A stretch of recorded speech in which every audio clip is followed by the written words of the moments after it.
เอาไปใส่สติปัญญาเบิ่งเนาะเอาขอร้องเพลงชาติเด้อบัดนี้เด้อทอนให้ไม่ให้ร้องเพลงชาติอีกแล้วมื้อนี้นะเอาสบายดีทุกท่านเด้อพี่น้องเด้อมีแต่สิเขาร้องเพลงชาติเลยศาสตร์ลาวตั้งแต่เดิมมาขึ้นชื่อลือซาอยู่ในอาซีศาสตร์ลาวผูกพันไมตรีความสามัคคีฮักโฮมกัน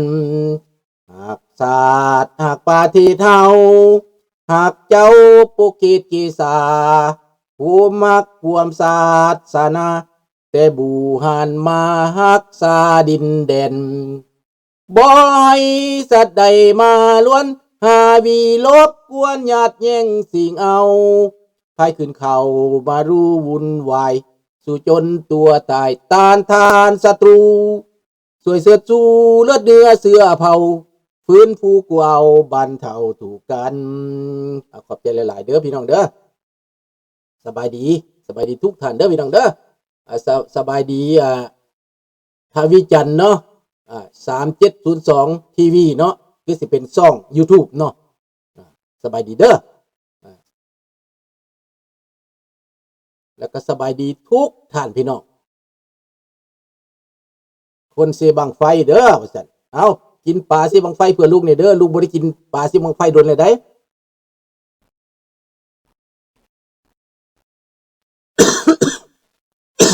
โทษเสบังไฟนี่คือฮอดอันน่ะคือฮอดตอนนั้นแม่นยังก็สมัยลุงบุตรพอสาวคอนพอบักคำน่ะนะเอามองใหญ่ไปนิ่งไว้ข้ามซีได้นั่นแหละบนใต้วัดลงไปน้อยเดียวน่ะลุงบุตรเราใส่มองไว้เราเอามองไปผูกเสตะฝั่งเบื้องนี้ถึงตะฝั่งเบื้องนั้นเขาห้องว่ามองอู่ห่างตะนางมันห่างสัมภามือจางตะนางปลาน้อยบ่ต้องเอาดอกเอาแต่ปลาใหญ่แล้วปลาใหญ่มาถือก็มีแต่ปลาจูกตัวขายแขนนี่นะปลาจูกปลาหมักบานปลาครึ่งปลาใหญ่ๆนั่นน่ะปลาแข่อย่างนี้น่ะมาถือโอ้มือหนึ่งกับบรุษตัว1 2ตัวได้น่ะหรือว่าทิพหนึ่งก็ได้ละ4 5ตัวใหญ่ๆน่ะเราก็มาผูกขี้มันลอยอยู่ในน่ะเอาเชือกผูกขี้มันน่ะก็มันลอยอยู่นั่นแหละผู้ได้กายมากก็ขอซื้อข้าพเจ้าสะออนตัวนั้นเนาะความอุดมสมบูรณ์ข้าวนั้นเนาะว่าเรื่องบ้านเรื่องเมืองก็เว้าไปแล้วมื้อนี้จะมาเว้าเรื่องประเด็นของเฮามื้อนี้นะประเด็นนี้มีไผเชื่อในบ่ว่าสปป.ลาวหลุดพ้นจากความทุกข์ยากแล้ว UN ออกมาประกาศมี3ประเทศบ่ประกาศหลุดจากความทุกข์ยากนี่ประเทศลาวประเทศศรีลังกาและประเทศใดอีกประเทศหนึ่งหลุดพ้นออกจากความทุกข์ยากแล้วว่าซั่นเนปาลก็หลุดจากความทุกข์ยากลาวก็หลุดจากความทุกข์ยากสบายดีวรจันทร์เนาะหลุดจากความทุกข์ยากเบิดแล้วลาวก็หลุดจากความทุกข์ยากพี่น้องก็เชื่ออยู่บ่คนหลุดจากความทุกข์ยากนี่มันต้องบ่ไปทำงานอยู่ประเทศอื่นมันต้องบ่ไปอยู่เมืองไทยมันบ่ไปต่างประเทศมันต้องอยู่ในลาวนั่นแหละคันหลุดจากความทุกข์ยากนี่นะขัวไม้ไผ่บ่แล้วได้ขัวไม้ไผ่นี่แปลว่าหลุดจากความทุกข์ยากนี่ข้าพเจ้าเรียกว่าโลกนี่เนี่ยมันเป็นทางปีนแล้วสรรพชาตินี่ก็เป็นบ้าไปแล้วคันว่าประกาศว่าไปมีเกี่ยวข้องว่าไปยกย่อปอปั้นประกาศให้ใบประกาศแล้วว่าหลุดจากความทุกข์ยากเลยเด้อคนเป็นหนี้นี่เขาสิว่าคนเป็นหนี้ 80% 130% ลาวเป็นหนี้และสรรพชาติประกาศว่าหลุดจากความทุกข์ยากแล้วแปลว่าหยังพี่น้องเข้าใจอยู่บ่แปลว่าหยังข้าพเจ้านี่แปลงง่ายๆข้าพเจ้าว่าสรรพชาติบ่อยากให้เงินแล้วเขาเบื่อแล้วเขาหน่ายแล้วเขาบ่มีเงินให้แล้วว่าซั่นไปอิตาธรรมตัดเงินแล้ว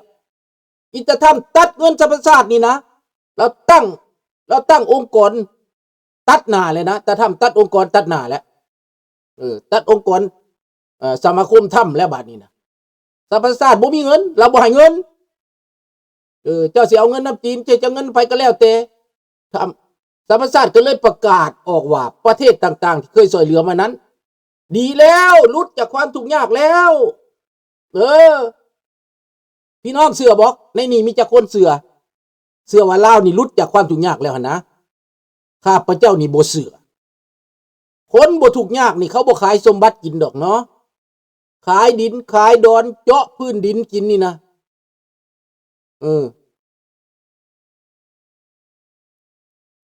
แต่นี่หา2030แฮงทุกว่าซั่น26 4 ปีข้างหน้านี่ว่าซั่นนี่แฮงสิทุกเป็นบ่ล่ะ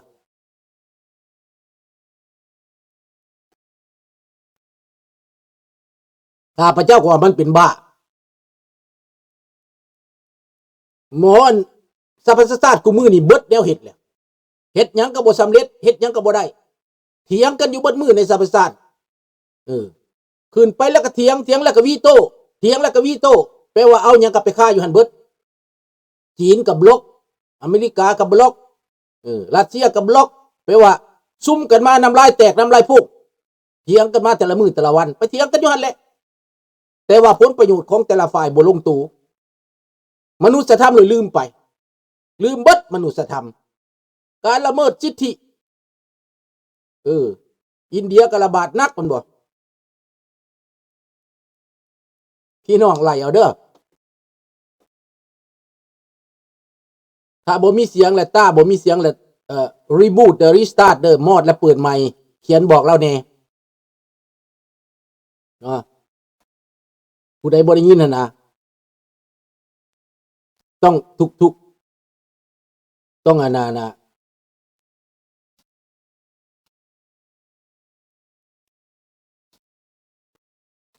เนาะ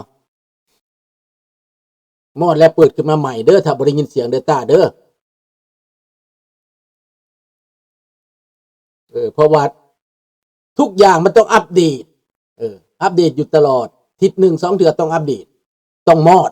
บ่แม่นสิเปิดไว้ตลอดเด้โทรศัพท์อันนี้ยามบ่ใช้ก็มอดไว้แล้วเปิดขึ้นมาใหม่พอมันร้อนดิรถก็ยังมีมอดคนก็ยังมีนอนเนาะทุกสิ่งทุกอย่างเด้อแล้วคนคว้าหาความจริงเบิ่งผู้ใดตอบว่าลาววิทย์ถูกวิทย์ยากและปี2026นี่นะว่าแม่นความจริงน่ะข้าพเจ้านี่บ่เชื่อแนวใดก็บ่เชื่อเพราะว่าคนลาวนี่ยังขายหน่อไม้ขายผักบาทหนึ่งอันนั้นน่ะ10 กีบ20 กีบ10,000 กีบ20,000 กีบอยู่ในข้างถนนอยู่นะเป็นไปบ่ได้ว่าประเทศเราหลุดจากความทุกข์ยากคนบ้านนอกขอกหน้าทุกข์ยากปากมองนี่นะคนในเมืองนี่อาจจะแม้นแต่คนในเมืองข้าพเจ้าก็ไปถามแล้วว่าจับหัววิถางจับหางวิถหัวคนในเมืองก็ได้เงินสิเซาห้องแต่ละอันนั้นก็ยังหายากแหละคนลาวน่ะเซาห้องเซาได้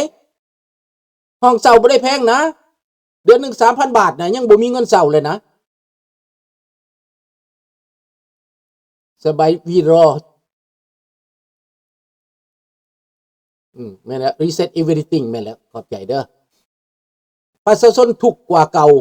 ไปนำทางแห่งชาติแท้ๆก็ยังได้เสียเงินแม่นแล้วแม่นอันนี้มัน 1,000% แหละสบายดีน้องธนพรเพิ่นประกาศสรรพชาติประกาศว่าลาววิทย์ถูกวิทย์ยากแล้วเดี๋ยวนี้นะวิทย์จากความประเทศถูกยากแล้วเดี๋ยวนี้เป็นประเทศร่ำรวยแล้วข้าพเจ้าอ่ะมันเป็นบ้าสรรพชาติหมอนี่นะข้าพเจ้าเห็นว่าตกต่ำที่สุดผู้อื่นก็ยังมีผลงานหมอนี่บ่มีผลงานอย่างเลยสบายดีดอทจิกเด้อดังแล้วบ่ทุกผู้ใดอันโทรศัพท์บ่ดังบ่ได้ยินนั่นน่ะรีบูทรีสตาร์ทเด้อและข้าพเจ้าบ่เชื่อในเมื่อประชาชนยังยากจนอยู่ตามบ้านนอกบ้านนานะบ่มีสวัสดิการไปนอนโรงพยาบาลบ่ได้นะบ่มีเงินนั่นน่ะคันสิตายมาก็ต้องได้จ้างสมัยก่อนนะผ่าตัดก็ฟรีนอนโรงหมอก็ฟรีก่อน1975น่ะ ยากปานใดทุกปานใดก็ไปขอยาฟรีได้ข้าพเจ้าจำได้แต่ตอนข้าพเจ้ายังน้อยทอนเอ๋ย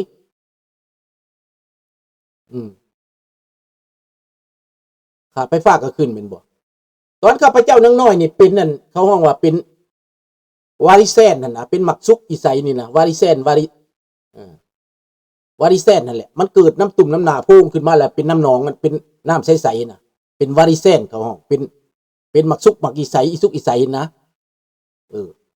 เปื่อยเบิดหนานี่นะไปหาหมอขอในคู่ไป3 คนพากันย่างไปผู้และบ้านแก้งก็ข้ามบึงแดงบึงอ้อเฮาแล้วไปแต่เช้าเนาะ8 โมงก็ไป9 โมงก็ฮอดพุ่น9 โมงครึ่งฮอดห้องหมอน่ะห้องหมอก็อยู่ทางเหนือบ้านต่อเสบ้านนั้นหาดเชียงดีหั่นน่ะอยู่กกโพนแหละห้องหมอดิสปังแซ่น่ะไปก็มีนายหมอ3 คนอยู่หั่นน่ะเขาแจกยาข้าพเจ้าก็ไปคอยาวว่าเป็นหยังก็เป็นนี่แหละเป็นนั่นตุ่มนี่แหละโอ้เราเป็นอีไสอีซุกอีไสเราซักยาให้เข็มเดียวพี่น้อง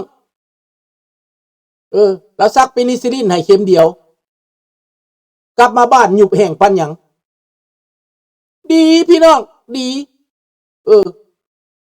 ยาเข็มเดียวซักให้แต่ตอนยังน้อยบ่ได้เสียเงินเสียคำยังไปขอยาก็ขอโลดคันมันมียายังเข้าให้ก็เอามาประชาชนได้พึ่งได้อิงประชาชนอยู่บ้านนอกบ้านนาได้พึ่งได้อิงบ่ได้จ้างบ่ได้ซื้ออีหยังเห็นบ่แต่คู่มือนี่นะสิตายละหอบกันมาเมืองไทยนี่ครับบ่มีเงินเสียเจ็ดจังได๋ล่ะบาดค่าผ่าตัดก็แพงแล้วสิไปขอเขาเจ้าอยู่เรื่อยๆเขาเจ้าก็บ่แม่นสิให้ได้และพวกเจ้าพวกนายนี่ครับมันสิตายมันก็มาสิงคโปร์มาไทยได้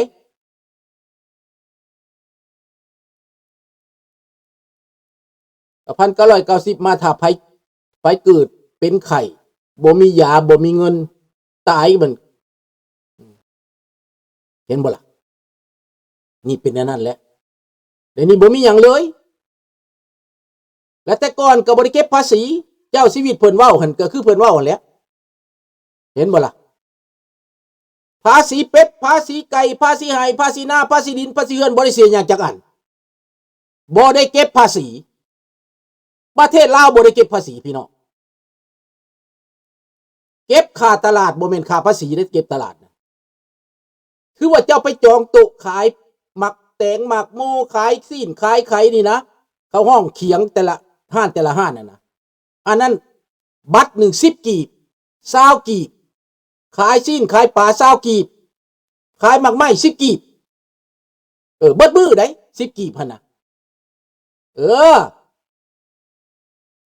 ค่าฝากรถก็2 กีบนึงค่าฝากรถนั่นน่ะกีบนึงข้าพเจ้าไปฝากรถจักรนี่เท่าไหร่กีบนึงถึงปัจจุบันนี้ยังคือเก่าเนี่ยได้คือเก่าข้าพเจ้าว่าบ่คือเก่าเฮือนเจ้าก็เสียภาษีนาเจ้าก็เสียภาษีควายงัวเจ้าก็เสียภาษีบ่แม่นบ่โทรทัศน์พัดลมก็เสียภาษีบ่แม่นบ่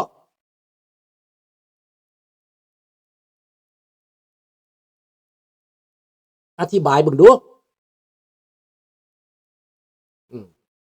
มันบ่คือเก่าได้สบายดีประยูนสร้างโรงเรียนบ้านพักเพื่อกับสร้างโรงหมอนะบ่ได้เอาเงินมาแต่ใส่ได้บ่ได้เก็บภาษีได้สร้างหัวแจกมันก็ใหญ่อันทอนพวกอ้ายไปขนขี้ดินไปขนหินตอนนั้นอ้ายก็อายุประมาณ15 50 14 15นี่แหละถ้าไปขนหินขนทรายอยู่แก้งอันดงเชียงคูน่ะขายหอยมันบ่นั่นแหละขายหอยก็เสียประยูนจะบ่เสียทำไมขายหอยมันเห็นระเบิดติดคอดิมันเอาเบอร์ติดคอน่ะอันนั้นแหละมันให้เสียภาษีน่ะมันตัดหัวคิวเด้น่ะแต่ละคนต้องได้เสียเงินให้มันได้จากติดป้ายน่ะบัดนี้ MOU เฮ็ดเวียกไปเฮ็ดเวียกเฮ็ดงานนี่ก็เสียภาษีจะไปเมืองไทยนะหัวละ 4-5 หมื่นเด้ 2-3 หมื่นบาทนี่บ่รุดแหละพาสปอร์ตอีกมันเอาเบิดทุกด้านแต่กี้มีแต่